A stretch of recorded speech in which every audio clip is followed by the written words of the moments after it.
পারুল, আমি অফিসে গেলাম, দরজাটা লাগিয়ে দিও। আচ্ছা ঠিক আছে, সাবধানে যেও। ঠিক আছে।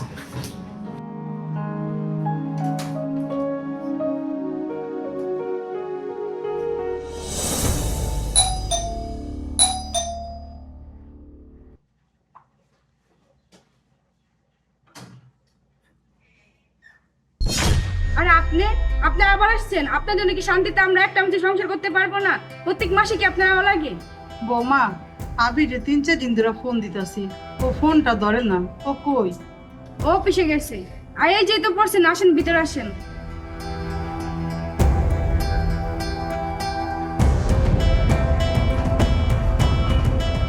পাকের ঘরে খাবার আছে, ক্ষুধা লাগলে খেয়ে নিয়ে আমি আমার ঘরে গেলাম।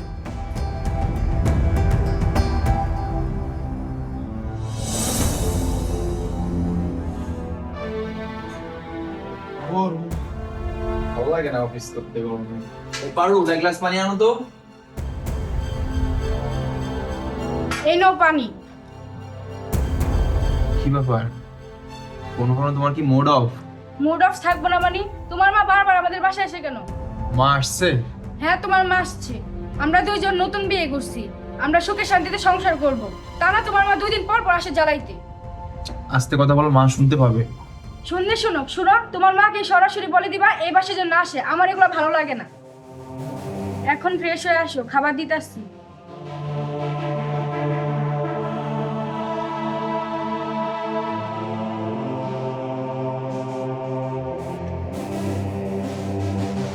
বাবা, তুই আইসোস? ও মা, আমি আইছি। বসো মা, বসো। তারপর বলো, তোমার শরীর কেমন আছে মা? আমি ভালো আছি বাবা, তুই কেমন আছিস? এই তো আছি মা, কোনো রকম। তোরে কয়েকদিন ধরে ফোন দিতেছি, তুই ফোনটা ধরস না কে? আসলে মা, ইদানিং অফিসে কাজের চাপটা এত পরিমাণ বেড়ে গেছে যে তোমার ফোনটা রিসিভ করার পরে সময়টুকু পাচ্ছি না। আচ্ছা বাদ দাও না, তারপর বলো কি হয়েছে। বাবা, তোর বাবাই মারা যাওয়ার পর তোরা অনেক কষ্ট করে মানুষ করছি। তোরে লেখাপড়া করাইতে যায় জায়গা জমি যেখানে যাচ্ছিল সব বেচি। থাকার মধ্যে শুধু এই বিটাটুকি ছিল। তোর টাকার দরকার, এই বাড়িটা বন্ধক রাখছি। এখন তো হেরা বাড়ি দখল করার লেগা পাগল হয়ে গেছে। অনেক করে যেমনি হোক বাবা টাকা দিতে হইব, নাইলে তো এই বাড়িতে আমি থাকতে পারব না। আর বাড়ি যদি ওরা নিয়ে যায় তাহলে আমি কই যাম, কই থাকবো? বাবা, তুই যেমনি পারস একটু কষ্ট মষ্ট করে আইলো টাকাটা একটু জোগাড় করে দিস। ওই বাড়িতে তোর বাবার কত স্মৃতি রয়েছে। ওই বাড়ি যদি আমার থেকে চলে যায় বাবা, তাহলে আমি বাঁচতে পারুম না। তুই আমার এই টাকাটা জোগাড় করে দিস বাবা। দেখো মা, এই ফ্ল্যাটটা নতুন কিনছি, সবার কাছে টাকা ধার দিন না করে ফ্ল্যাটটা কিনছি, তাই না? তুমি এই মুহূর্তে এসে এতগুলো টাকা খাচ্ছ, আমি তোমার টাকা কই পাবো বলো? তুমি একটা কাজ করো, তুমি ওদেরকে যেভাবে হোক ম্যানেজ করো, আমি 1 মাসের ভিতরে কিছু টাকা ম্যানেজ করে তোমাকে পাঠিয়ে দিব। বুড়ি এবারও টাকা নিতে এসে দাঁড়া, তোর জনমের টাকা নিয়ে হইতেছে। যদি জীবনে এই বাড়িতে নাইতে বসে, আমি সেই ব্যবস্থাই করবো। আর শোনো মা, আমি তোমার বোমার কাছে গাড়ি ভাড়া টাকা রেখে যাবো, তুমি সকালবেলা বাড়ি চলে যাও, ঠিক আছে? আচ্ছা বাবা, যাত্রী অফিস থেকে আইসোস, খাওয়া দাওয়া করে আলো। আচ্ছা ঠিক আছে।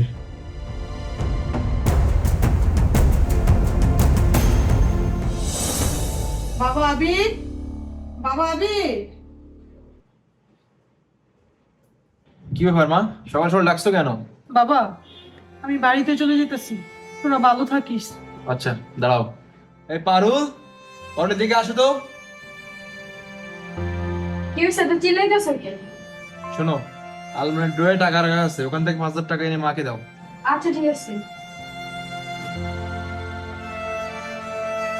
এই শোনো, আলমারিতে কোনো টাকা নাই।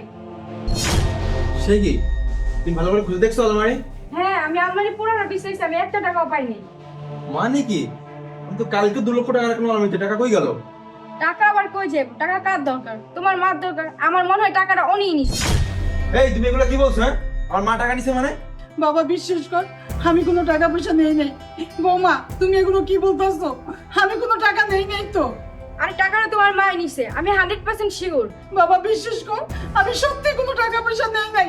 তোর বিশ্বাস না হলে তুই আমার ব্যাগটা চেক করে দেখ। দেখি আমার কাছে না, আমি চেক করি।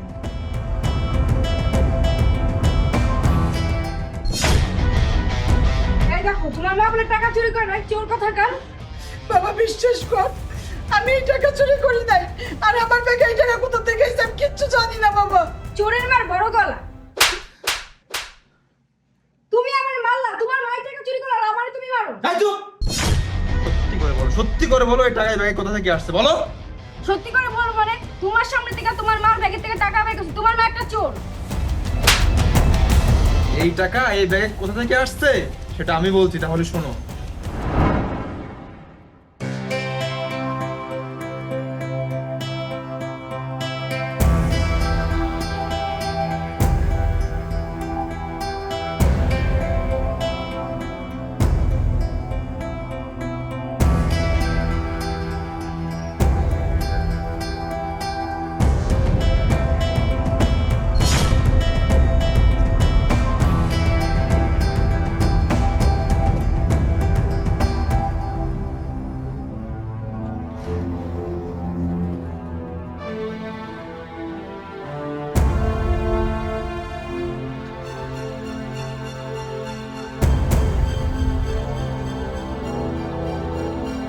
কি ব্যাপার, ওই এত রাতে এতগুলো টাকা কি করবে? বিষয়টা দেখতে হবে তো।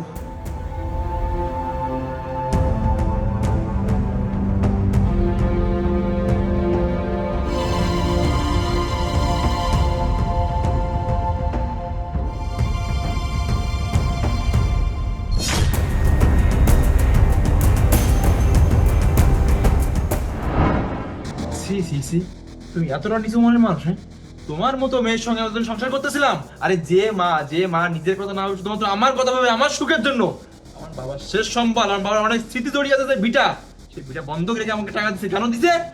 টাকা শর্ট দামি ফ্ল্যাট কিনতে পারি, ফ্ল্যাটে তোমাকে নিয়ে আড়াইশো রুমে চলতে পারি, থাকতে পারি। আর তুমি তোমার সেই মাকে তুলেও দিচ্ছো? হ্যাঁ, না না না। এরকম একটা মেয়ের সঙ্গে আমি তো সংসার করতে পারবো না। তুমি এই মুহূর্তে আমার বাড়ি থেকে বেরিয়ে যাবে, যাও আউট।